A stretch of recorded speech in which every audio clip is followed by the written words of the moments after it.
Srisailam dam దగ్గర SLBC tunnel అప్పటిదాకా ఆగిన నిర్మాణ పనులు మొదలై 4-5 రోజులే అయింది. కానీ అంతలోనే ఊహించని ప్రమాదం ముంచెత్తింది. ఇన్లెట్ 13 కిలోమీటర్ల మార్క్ దగ్గర శనివారం ఉదయం సొరంగంపై నుంచి కుంగుబాటుకు గురైంది. అంతే ఒక్కసారిగా నీళ్లు బురద చిమ్మట మొదలైంది. లోపలున్న 60 మందిలో 52 మంది ప్రాణాలు అరచేతిలో పట్టుకుని పరిగెత్తుకుంటూ బయటకొచ్చారు. 8 మంది మాత్రం బయటపడే మార్గం లేక లోపలుండిపోయారు.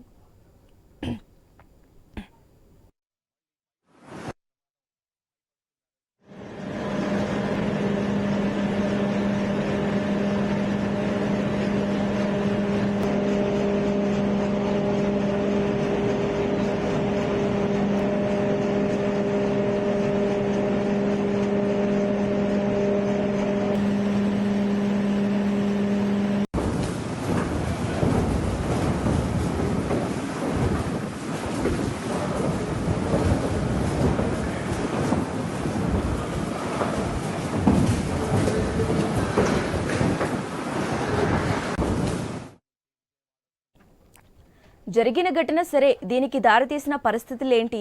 జేపీ ఇంజనీరింగ్ లాంటి ప్రతిష్టాత్మక సంస్థ చేపట్టిన ప్రాజెక్టు ఇది. పైగా అత్యంత క్లిష్టమైన సొరంగ నిర్మాణం. మరి సరైన జాగ్రత్తలు తీసుకోలేదా? ప్రమాదాన్ని పసిగట్టడంలో విఫలమయ్యారా? ఇవే ప్రశ్నలు యావత్ దేశాన్ని వెంటాడుతున్నాయి. ఆపరేషన్ జిందగీ సుఖాంతం కాదా అన్న సందేహాలు వెంటాడుతున్నాయి. ప్రకృతి విపత్తు మిగిల్చిన సొరంగ విషాదాలు సరే, మరి మ్యాన్మేడ్ టెరజరీ మాటేంటి? ఇదే అంతుచిక్కని ప్రశ్నగా ప్రజల మెదళ్లను తొలిచేస్తున్నాయి.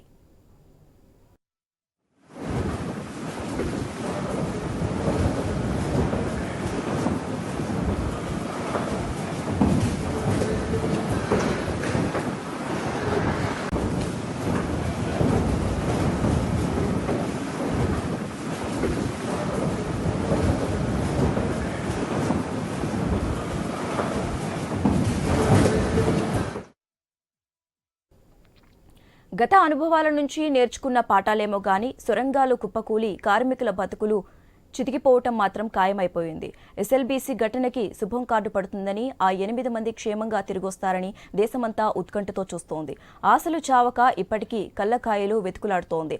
శనివారం ఉదయం నుంచి మంగళవారం ఉదయం దాకా 8 ప్రాణాల కోసం 72 గంటలకు పైగా ఎదురుచూపులతో జరిగింది. ఈ ఆపరేషన్ జిందగీ 2 ప్రతి క్షణమూ విలువైనదే. క్షణక్షణం హై టెన్షనే.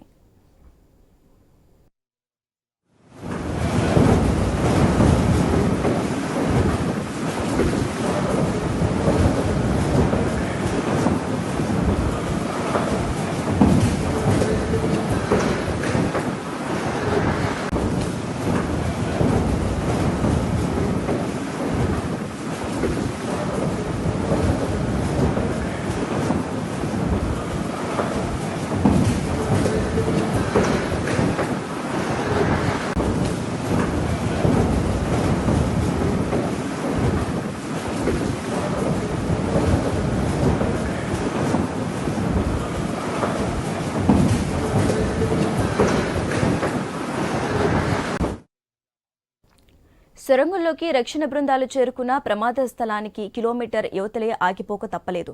ఎందుకంటే లోపలంతా దారుణమైన పరిస్థితి. 4 మీటర్ల మేర పేరుకుపోయిన బురద, మట్టి, నీళ్లు హై కెపాసిటీ మిషన్తో తొలగించడానికి ప్రయత్నించినా కుదరలేదు. మిషనరీని లోపలికి తీసుకెళ్లే మార్గం లేదు. రెస్క్యూ టీం మొత్తం మధ్యలోనే ఆగిపోయింది. కన్వేయర్ బెల్ట్ మీదుగా ముందుకెళ్లాల్సి వచ్చింది. అయినా బాధితుల ఆచూకీ తెలియలేదు. బిగ్గరగా పిలిచినా ఉలుకు పలుకు లేదు. ఇంతకీ కార్మికులు బతికున్నట్టా లేనట్టా?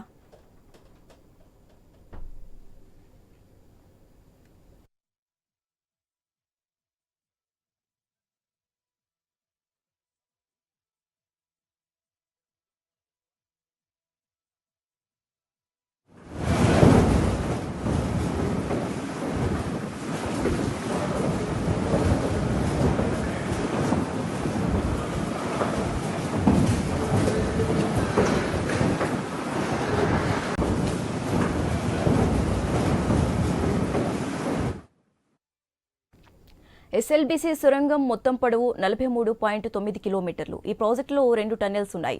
శ్రీశైలం రిజర్వాయర్ నుంచి దిండి బ్యాలెన్సింగ్ రిజర్వాయర్ దాకా మొదటి టన్నెల్, దిండి దగ్గర మొదలయ్యే అవుట్లెట్ నుంచి రెండో టన్నెల్.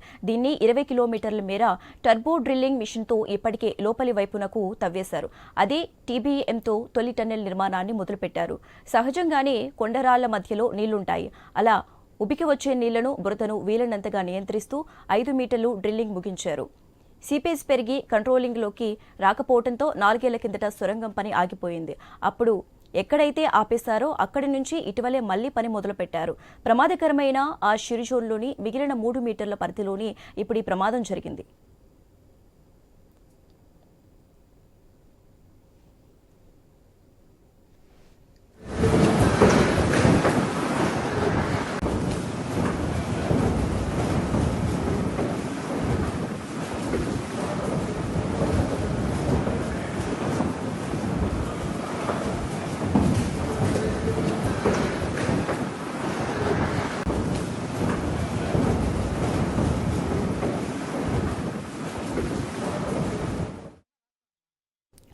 రైట్, ఎస్ఎల్బీసీ టన్నెల్ నుంచి మరింత సమాచారం మా ప్రతినిధి కిరణ్ లైవ్ ద్వారా అందిస్తారు. కిరణ్, చెప్పండి, ప్రస్తుతం ఆపరేషన్ ఎలా కొనసాగుతోంది? శశిరేఖ, ప్రస్తుతం అయితే ఎస్ఎల్బీసీ టన్నెల్ ఇన్లెట్ వద్ద చివరి ప్రయత్నాలు కొనసాగుతున్నాయని చెప్పొచ్చు. ఎందుకంటే 4 రోజులుగా కూడా ఇటు ఎన్డీఆర్ఎఫ్ కావచ్చు, ఎస్డీఆర్ఎఫ్ కావచ్చు, సింగరేణి రెస్క్యూ టీం కావచ్చు, ఇండియన్ నేవీ కావచ్చు, ఇండియన్ ఆర్మీ, ఈ 5 అంటే కేంద్ర రాష్ట్ర ప్రభుత్వాలకు సంబంధించినటువంటి ఈ 5 టీంలు షిఫ్ట్లుగా విడిపోయి దాదాపు 10 నుంచి 15 టీంలుగా విడిపోయి కూడా 4 రోజులు సహాయక చర్యలు అయితే చేపట్టినప్పటికీ కూడా ఏమాత్రం పురోగతి కనిపించలేదు. దీంతో అత్యాధునిక టెక్నాలజీ ఉపయోగిస్తున్నారు. ఆక్వా ఇని కూడా చివరి ప్రయత్నంగా యూజ్ చేస్తున్నారు. ప్రస్తుతం అయితే కొద్దిసేపటి క్రితం తెలంగాణ డిప్యూటీ సీఎం బట్టి విక్రమార్క ఇక్కడికి చేరుకున్నారు. అది కాసేపట్లో రెస్క్యూ చేసినటువంటి టీంతో మాట్లాడతారు.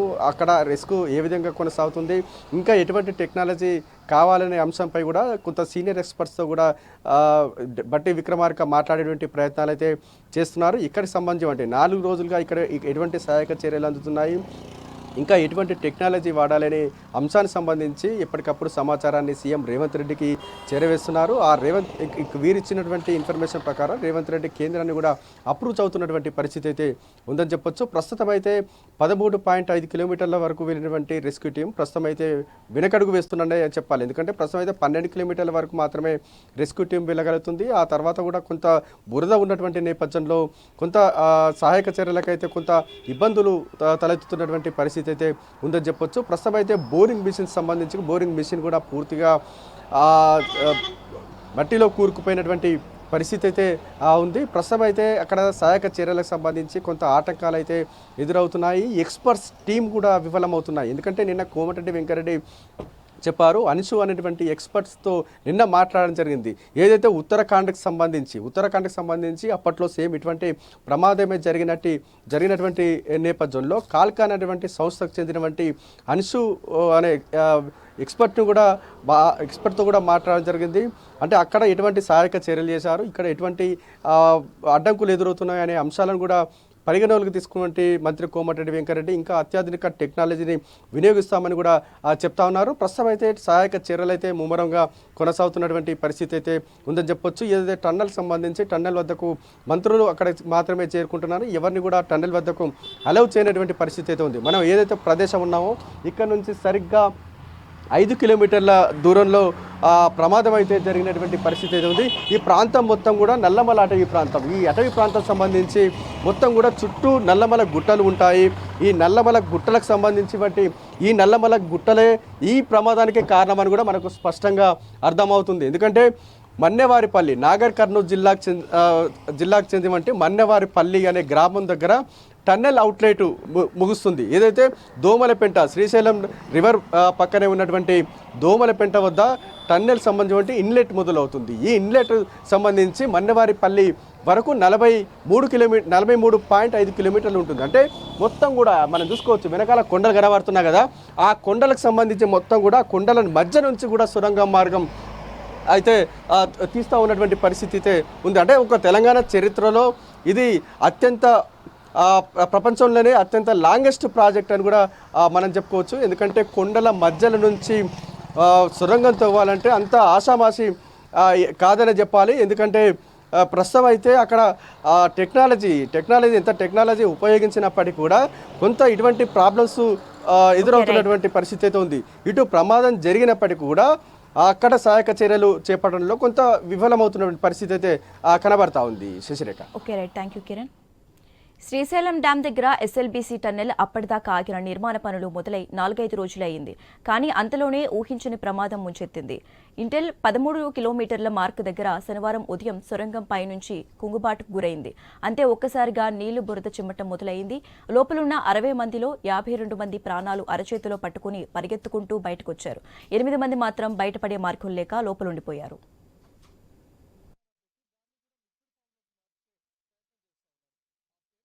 ఎస్ఎల్బీసీ టన్నెల్ వద్ద నుంచి మరింత సమాచారం మా ప్రతినిధి కిరణ్ లైవ్ ద్వారా అందిస్తారు. కిరణ్.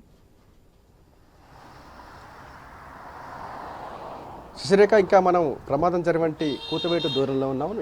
ఇక్కడనే ప్రమాదం జరిగింది. ఇక్కడ నుంచి 5 కిలోమీటర్ల మేర ప్రస్తుతం అయితే సహాయక చర్యలు అయితే కొనసాగుతున్నాయి. ఎందుకంటే అక్కడ సహాయక చర్యలకు సంబంధించి కొంత అడ్డంకులు ఎదురవుతున్నటువంటి నేపథ్యంలో అక్కడ మొత్తం కూడా మీడియా వాహనాలను కూడా టన్నెల్ వద్దకు ఎలవ్ చేయని పరిస్థితి అయితే ఉంది. దీంతో అక్కడ వెళ్ళినటువంటి కేవలం విఐపీలను మాత్రమే అక్కడ టన్నెల్ వద్దకు అలవ్ చేస్తున్నారు.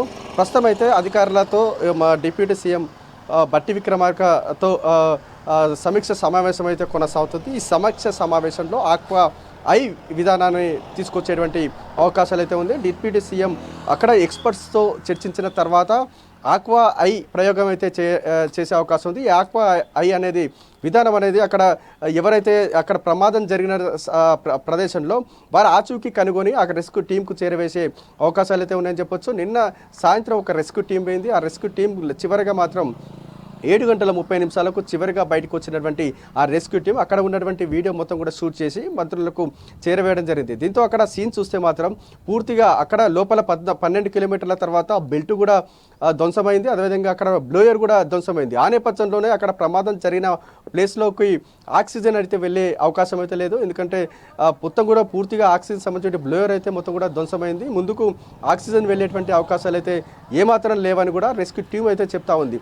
ఈ నేపథ్యంలోనే అక్కడ వారి క్షేమ సమాచారంపై చాలా ఆందోళన అయితే నెలకొందని చెప్పొచ్చు. ఇప్పటికే కుటుంబ సభ్యులు 4 రోజులుగా కూడా చాలా ఆవేదనతో ఉన్నారు. ఎందుకంటే వారు క్షేమంగా వస్తారా లేదన్న తీవ్ర ఆవేదన వ్యక్తం చేయడం జరిగింది, ఆందోళన కూడా వ్యక్తం చేయడం జరిగింది. ఎప్పటికప్పుడు మంత్రులు కూడా కుటుంబ సభ్యులతో కూడా మాట్లాడుతున్నారు. వారి క్షేమంగా వస్తామని కూడా చెప్తా ఉన్నప్పటికీ కూడా ప్రస్తుతం గంటకు నెలకొన్నటువంటి ఉత్కంఠ నేపథ్యంలో కొంత సహాయక చర్యలు అయితే అడ్డంకులు ఎదురుతున్న నేపథ్యంలో క్షణక్షణం ఉత్కంఠ నెలకొంది. వారి క్షేమ సమాచారంపై కూడా ఆందోళన అయితే నెలకొన్నటువంటి పరిస్థితి అయితే ఉంది. ప్రస్తుతం అయితే బృందాలుగా వీడి సహాయక చర్యలు అయితే చేపడతా ఉన్నారు. ఇంకా సహాయక చర్యలు ఇంకా వారం 10 రోజులు పట్టేటువంటి అవకాశం ఉందని కూడా తెలుస్తూ ఉంది. ఇక దీనికి సంబంధించి మరింత సమాచారం మన సీనియర్ కరెస్పాండెంట్ ధరణి కిషోర్ అందిస్తారు.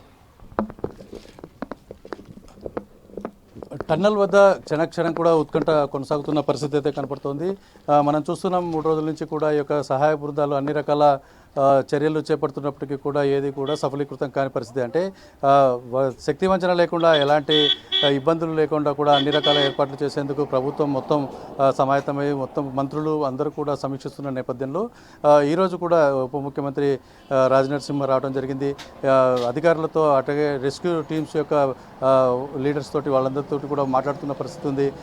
ఎలా అప్రోచ్ అవ్వాలి, ఆ పాయింట్కి వెళ్ళడానికి ఆ 8 మంది ఎవరైతే అక్కడ టన్నల్లో ఇరుక్కున్నారో వారిని కాపాడేందుకు ఎలాంటి చర్యలు చేపడితే బాగుంటుంది, గత 3 రోజులుగా జరిగిన అనుభవాలు ఏంటి అన్న అంశం మీద కూలంకషంగా చర్చిస్తున్న పరిస్థితి ఉంది. అయితే నిన్నటి వరకు కూడా టన్నల్ వద్దకు ఇటు మీడియాను కానీ అందరినీ కూడా అలో చేసిన ప్రభుత్వం ఈరోజు పూర్తి స్థాయిలో కూడా రిస్ట్రిక్షన్ స్టార్ట్ చేశారు. టన్నల్ వద్దకు ఎవరిని అలో చేయట్లేదు. ఎందుకంటే విఐపీల తాకిడితో పాటు మీడియా కూడా పూర్తిగా టన్నల్ వద్దకు రావడం సహాయక చర్యలకు ఇబ్బంది కలుగుతున్న నేపథ్యంలో పూర్తిగా ఆ జోన్ని ఫ్రీ జోన్ చేసుకొని సహాయక బృందాలు లోపలికి వెళ్ళి టీంల వారీగా సహాయ చర్యలు చేపడుతున్న పరిస్థితి ఉంది. అయితే 14 కిలోమీటర్ల లోపలికి వెళ్ళేందుకు కూడా ప్రయత్నం చేస్తున్నారు. అయితే మనకు మొదటి నుంచి చూసుకున్నట్లయితే 13.3 కిలోమీటర్ల వరకు సింగరేణి చెందినటువంటి రెస్క్యూ టీం లోపలికి వెళ్ళడం జరిగింది. అక్కడ ఉన్నటువంటి పరిస్థితులన్నింటినీ కూడా అంచనా వేసిన తర్వాత మళ్ళీ ఎన్డీఆర్ఎఫ్ కానీ నేవీ కూడా వెళ్ళడం జరిగింది.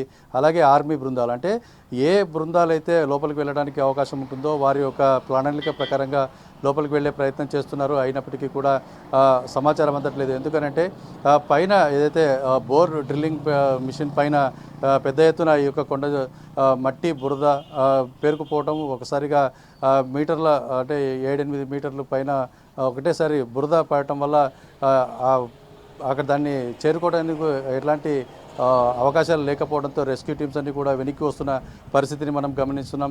ఈరోజు అంటే నిన్న రాత్రి కూడా 24/7 ఈ యొక్క టీమ్స్ లోపలికి వెళ్ళి అక్కడ ఉన్నటువంటి పరిస్థితిని అంచనా వేసేందుకు, అక్కడ ఉన్నటువంటి మడ్డును తీసేందుకు కూడా అన్ని రకాల ఏర్పాట్లు చేస్తున్న పరిస్థితి అయితే ఉంది. అయితే ఈరోజు ఏం జరిగింది, నిన్న నైట్ వరకు ఏం జరిగింది అన్నది కూడా మనకు ఈ యొక్క ఉప ముఖ్యమంత్రి బృందం చర్చించిన తర్వాత వివరాలు వెల్లడించే అవకాశం ఉంటుంది. ఏదైనా కూడా నాన్ స్టాప్ రెస్క్యూ ఆపరేషన్ అనేది కొనసాగుతూ ఉందని ఇక్కడ మనం అనుకోవచ్చు. Okay, right, thank you. Voice లేదు.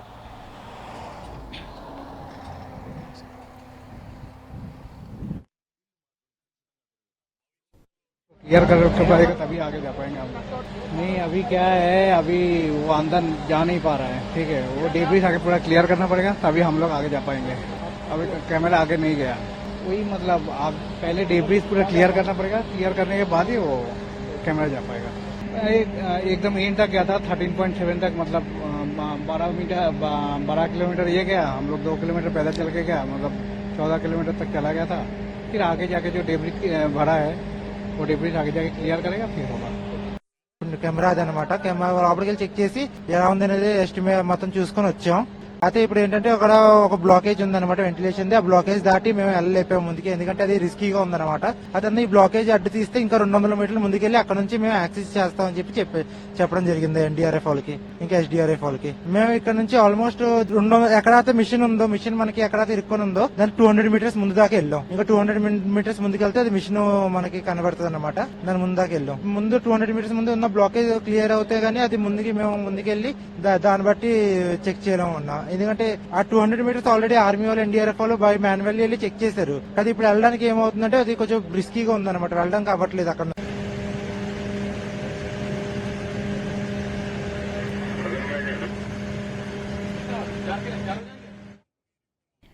శ్రీశైలం డ్యాం దగ్గర ఎస్ఎల్బీసీ టన్నెల్ అప్పటిదాకా ఆగిన నిర్మాణ పనులు మొదలై 4-5 రోజులు అయింది. కానీ అంతలోనే ఊహించని ప్రమాదం ముంచెత్తింది. ఇన్లెట్ 13 కిలోమీటర్ల మార్క్ దగ్గర శనివారం ఉదయం సొరంగం పైనుంచి కుంగుబాటు గురైంది. అంతే ఒక్కసారిగా నీళ్లు బురద చిమ్మట మొదలైంది. లోపలున్న 60 మందిలో 52 మంది ప్రాణాలు అరచేతిలో పట్టుకుని పరిగెత్తుకుంటూ బయటకు వచ్చారు. 8 మంది మాత్రం బయటపడే మార్గం లేక లోపలుండిపోయారు.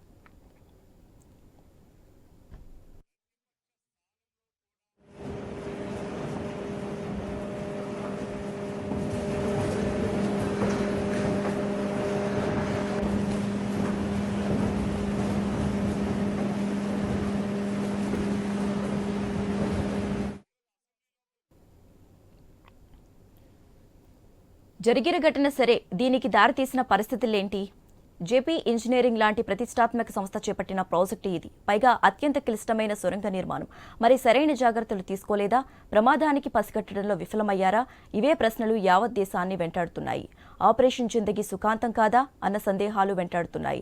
ప్రకృతి విపత్తు మిగిల్చిన సొరంగ విషాదాలు సరే, మరి మ్యాన్మేడ్ ట్రెజరీ మాటలేంటి? ఇదే అంతుచిక్కని ప్రశ్నగా ప్రజల మెదళ్లను తొలిచేస్తున్నాయి.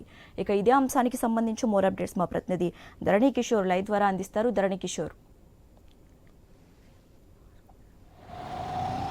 ఆశ, మీరు చెప్పినట్లుగా ఇది ఖచ్చితంగా చెప్పవచ్చు, ఇది ప్రకృతి వైపరీత్యం కాదు అని మనం కంక్లూడ్ చేయొచ్చు. ఎందుకంటే ఈ యొక్క టన్నెల్ పనులు ప్రారంభమైనప్పటి నుంచి కూడా గత 10 సంవత్సరాలుగా ఈ యొక్క పనులు జరుగుతున్న పరిస్థితి ఉంది. అయితే 3 నెలల ఈ మధ్యకాలంలోనే మళ్ళీ పనులు స్టార్ట్ అయ్యాయి. అయితే దీనికి సంబంధించి కొంతమంది నిపుణులు అలాగే చెప్తున్న దాని ప్రకారంగా చూసుకున్నట్లయితే ఏదైతే ప్రధానంగా ఈ యొక్క టన్నెల్ కార్యక్రమాలను చేపడుతుందో ఆ సంస్థ ముందుగానే దీన్ని పరిశీలించి ఈ యొక్క వాటర్ లీకేజ్ అంశాన్ని ప్రస్తుతం పనులు చేస్తున్నటువంటి సంస్థ యాజమాన్యం దృష్టికి కూడా తీసుకొచ్చినట్లుగా తెలుస్తోంది. టెక్నికల్గా ఎట్లాంటి అంటే ఈ టన్నెల్స్ ముఖ్యంగా నల్లమల అటవీ ప్రాంతం లాంటి ఒక దుర్భేద్యమైనటువంటి ఫారెస్ట్లో ఎక్కువగా, ఎందుకంటే చుట్టూ కూడా నీళ్లు ఉంటుంది.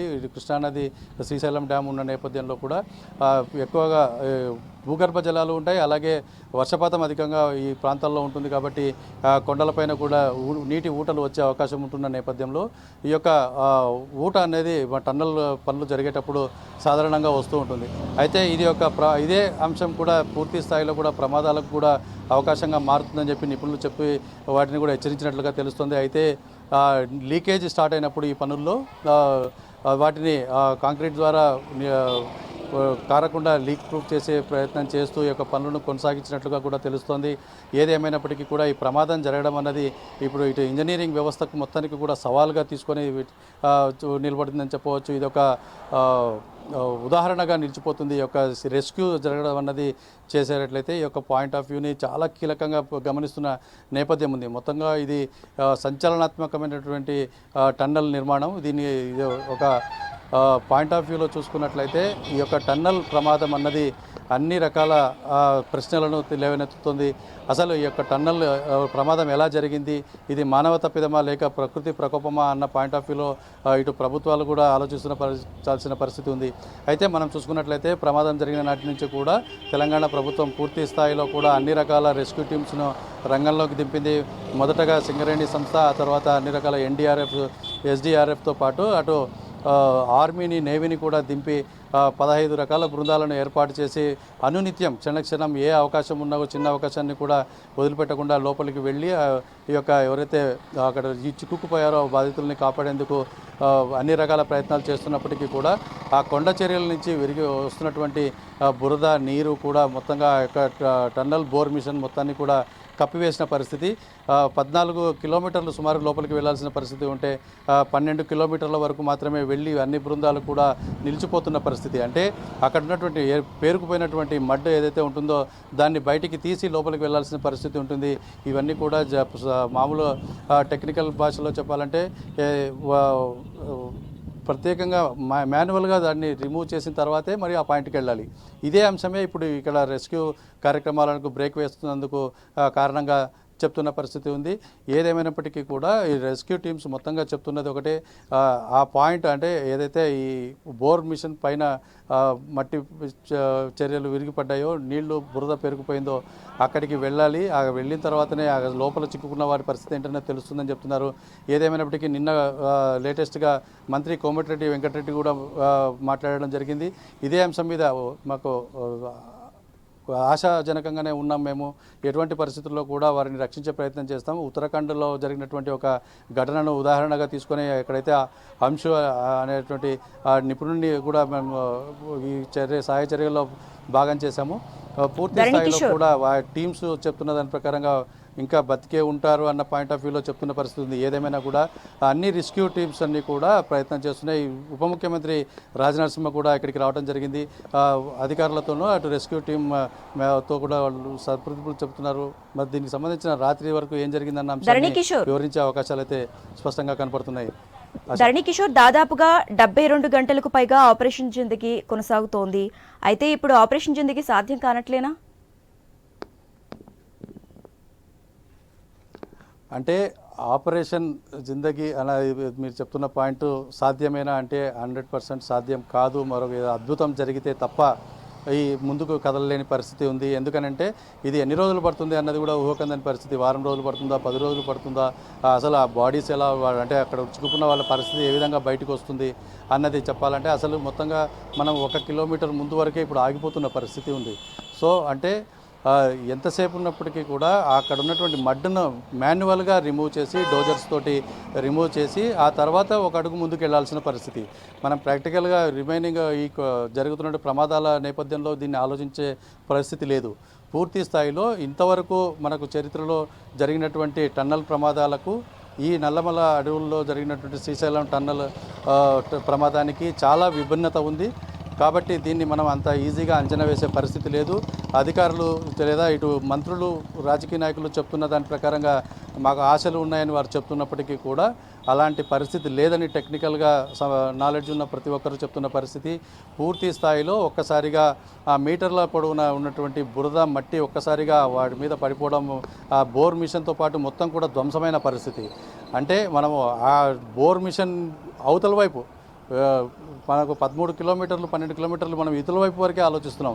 అయితే ఇప్పుడు చిక్కుకున్న 8 మంది సిబ్బంది కూడా బోర్ మిషన్కి ఆవలి వైపుగా ఉన్నారు. అంటే డెడ్ ఎండ్ పాయింట్లో ఉన్నారు వాళ్ళు. అక్కడికి వెళ్ళాలంటే ఈ మొత్తం మడ్డును తీసేసి ఆ నీళ్ళ ఊట ఆగిపోతే, స్వచ్ఛందంగా పైనుంచి వచ్చేటువంటి నీళ్ళ ప్రవాహం ఆగిపోతే తప్ప ఈ సహాయక చర్యలు ముందుకు కొనసాగవన్నది టెక్నికల్ టీం చెప్తున్న పరిస్థితి. అయితే ప్రజలను శాంతింపచేయడానికి లేదా చిక్కుకున్నటువంటి మృతుల కుటుంబాలను కొంచెం సాంత్వన చేకూర్చేందుకు రాజకీయ నాయకులు చేస్తున్న ప్రకటనల్లో ఏమాత్రం కూడా మనకు సాధ్యాలు అన్నది లేవు అని మనం భావించాలి. పూర్తి స్థాయిలో కూడా రెస్క్యూ టీమ్స్ మళ్ళీ ఒకసారి ఇప్పుడు లేటెస్ట్గా లోపలికి వెళ్ళిన వారు బయటకు వచ్చి వివరాలను వెల్లడిస్తే ఈ అంశాలన్నీ కూడా ధృవీకరించే అవకాశం ఉంటుంది. ఆశ. Okay, right. Thank you Dharani Kishore.